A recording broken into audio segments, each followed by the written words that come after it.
Good morning, rise and shine. Day 167. We've got a cloudy day here.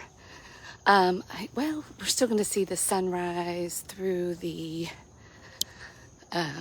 clouds a little bit, brightness. There we go. Palm trees and sunshine, always a good combination. Oh, Jeremiah. Well, I had to take some extra time this morning. And I even had to pull out the interwebs and do a little research because there was a lot that caught my attention. But what I really focused on and what God was speaking to me about this morning was through the analogy of circumcision. And we know symbolically, in the Jewish, this was their thing that they did to represent the covenant between them and God. But it's symbolic of, and the way it gets used and talked about in Jeremiah and even in the New Testament, is it's supposed to represent a circumcision of the heart and the spirit. Those words are used. And I was like, what does this really mean? I have never, again, newbie, reading the Bible for the first time and really going deep and meditating and thinking about all of this, what does that really mean? I don't think a lot of us really understand what that means. So I'm going to use a pretty, I think, fun, interesting analogy. And I'll post a picture later. I just took a picture of me with in front of one of our vehicles. And literal circumcision is to get a fairly useful piece of flesh out of the way. So when we are circumcised spiritually or with our hearts, from the biblical perspective that is talked about in the Bible, we are supposed to kind of be separating ourselves from our flesh and living from spirit, from the heart, from God, almost like a little bit separate from our flesh. Like, it's still there, we've got to take care of it, we do have physical bodies, but it's not all of who we are. And we can be so much more when we get things in the right order, which we've been talking a lot about that, Proverbs and Psalms and Isaiah, really the whole Bible, right? New Testament's going to talk a lot about the heart of the matter. And I think these are analogies that Paul even will use a lot in his letters. So my title today was, who are you? Who are you? I was going to say, you are not your body, and yet you are. It's a vehicle. But, it's like having a roommate or a vehicle. It is your vehicle in life. You can't do life without your body. You can't be who you are without your body. But you are not your body. But yet our body, so this is going to be a little bit funny, so track with me here, because I was even laughing a little bit at the ridiculousness of this, if I think about it really as an analogy. And so most of us in this modern day and age, we have vehicles or access to one. We understand the purpose of a vehicle to get us from one place to another, like us, the real us, to do the things that we need to get done. And most of us understand that we have to take care of our vehicles. We have to make sure they have gas and fuel and that they get serviced and tuned up. And if we have a garage, it's great to keep them in a garage, or, we take care of our vehicles so that they can serve us. Well, imagine if all of a sudden your vehicle became a being with feelings and with its own desires, and it was out in your driveway, in your garage, messaging you going, I'm bored. Take me somewhere. I'm hungry. I'm tired of gas. I want something better than gas. Give me some oil. Like, whatever a car might say. Like, I'm just so, dude, like, I need to go visit some other car friends. Like, take me over here to this parking lot, or take me on a different, like, what if it was doing that and we were like, oh no, I better do it. Then it would cease to be just a vehicle. It would become a focus of our lives, and it would take us off and away from the things that we really could be doing and using it for as a useful vehicle. This is like the conundrum that God has presented us with. I'm going to give you a vehicle that is going to like confuse the crap out of you. It's going to be demanding. It wants what it wants, which is different than what you really want. And you're going to be confused. But I'm going to give you free will. And the journey of life is to really discover this about yourself, who you really are, in me as designed, and conquer the flesh, put the flesh in the right order, use it as a vehicle, take good care of it, because it is how it will help determine the quality of your life, but it is not you. And it doesn't have to define the quality of your life, because we see many people out in the world that have health problems, accidents, like things that seem unimaginable to us that affect their vehicle. And yet there are many that are able to still have a high quality of life because they don't let it define them and dictate to them their experience of their life. And they know it's not who they are. They know it's their vehicle, and they can even see the good in it. They choose. This is where reality and who you are really is. Well, not your brain, but, like we are attached to a human body, but we are not the human body.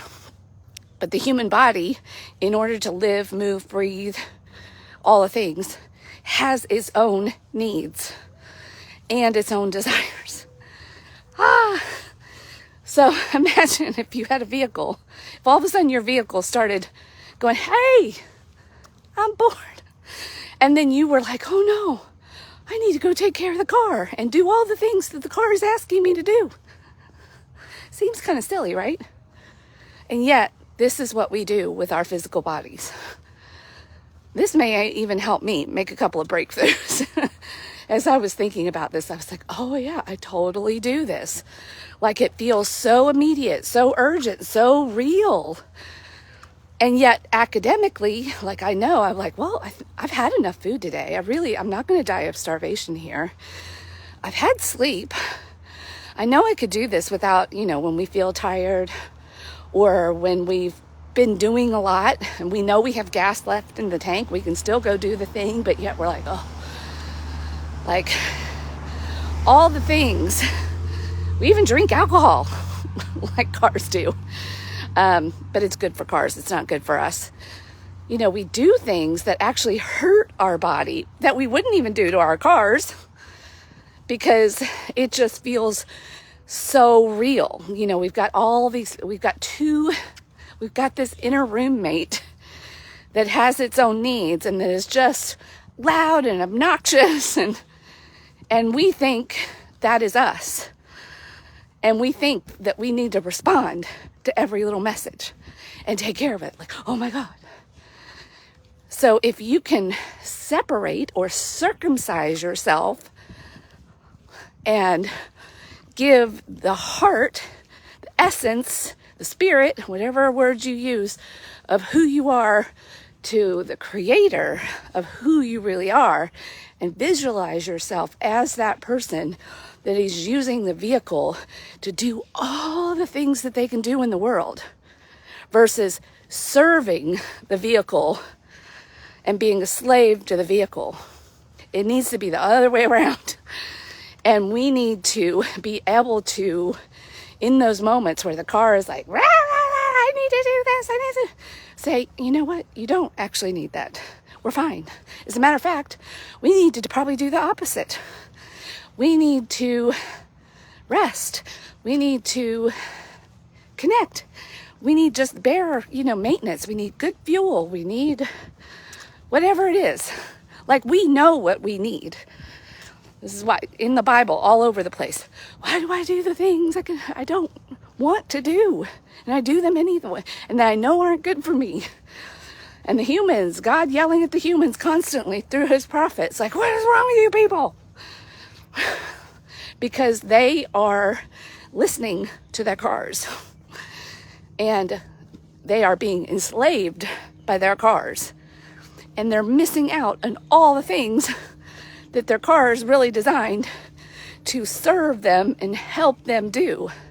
They think they are their cars instead of the other way around, using the car to be who they are and do all the things they can really do because they understand who they are because of whose they are, consciousness, the power of conscious thought of God intentionally choosing the heart, which often our flesh is in conflict with. It's very self-centered, self-loving. Me, me, me, me, me, me, me. And we're not here for that. Okay, look at this. Oh, the rabbits. This is why I can't walk my dogs with us in the morning. And you can't get to know my dogs. Because they are on rabbit hunts when we come out here. And it takes two of us because we have two big dogs.